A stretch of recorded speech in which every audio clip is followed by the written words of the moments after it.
kehidupan sehari-hari, tentu saja tidak hanya ada keberhasilan, kesuksesan, dan bonus bergelimang di setiap manusia. Ada kalanya juga kita mendapatkan masalah. Masalah ada berbagai macam jenis, sesuai dengan tipenya. Ada masalah yang harus diselesaikan saat itu juga, tetapi ada juga masalah yang harus diselesaikan beberapa jam atau beberapa hari. Harus berpikir cepat bagaimana cara menyelesaikan masalah tersebut. Dan jika tidak terselesaikan, maka akan menyebabkan hal yang makin merugikan. Masalah tersebut harusnya ditunda hingga keadaan kembali tenang. Kadang seseorang dihadapkan dengan masalah yang membuat kehilangan motivasi. Yang lebih parah adalah di saat seseorang mengalami pesimisme.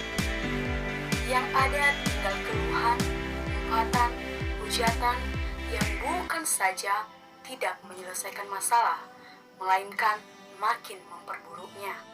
Semakin berpikir, kita akan semakin kusut ke dalam kekeliruan, dan masalah yang dihadapi akan semakin membesar. Hal yang dapat dilakukan ketika kita sedang menghadapi masalah, yaitu berpikir.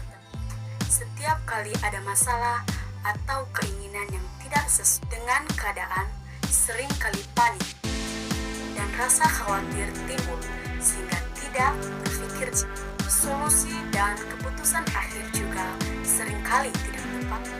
Banyak orang lebih memilih emosi dibandingkan dengan pikiran. Berpikirlah tenang dengan mempermudah masalah. Ringkaslah masalah dengan membuat kesimpulan. Setiap perkara dengan satu penyelesaian yang mudah. Disitulah proses pendewasaan itu akan bermula. Ubah positif, sikap dan cara berpikir menentukan kualitas hidup seseorang. Berpikir positif akan membawa optimisme dan kehidupan seseorang sehingga mudah mencapai sesuatu yang diinginkan dalam hidup, sehingga yakin bahwa setiap masalah pasti ada solusi. Ketiga, tetap optimis. Memiliki optimisme adalah langkah pertama dalam membuka peluang menghadapi masalah. Tetapi, jika harapan sudah terkubur, maka tidak akan bisa menghadapi masalah. Pesimisme merusak semuanya, maka akan mampu menghadapi masalah. Harapan itu masih ada dan tidak boleh menyerah. Keempat, mendekatkan diri kepada Allah. Seringkali sebagai manusia bersandar kepada jabatan, kekayaan, suami, istri, orang tua, saudara atau kerabat, jabatan, dan sebagainya.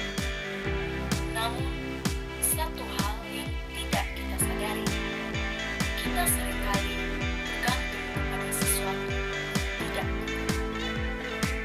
Kaya bisa miskin, kerabat bisa meninggal, hubungan bisa renggang, jabatan bisa hilang sewaktu-waktu. Itu semua hal tersebut hilang atau diambil.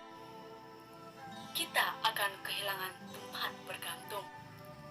Namun, apabila kita bersandar kepada Allah yang kekal, kita tidak akan kehilangan apa-apa. Karena mengapa? Kita telah bersandar kepada yang kekal. Kelima, menemukan solusi dengan berpikir kreatif. Kreativitas itu biasanya sering muncul bagi orang-orang yang menggunakan otak kanannya. Karena kecenderungan berpikir berbeda dengan orang lain. Seringkali orang bingung seolah tidak ada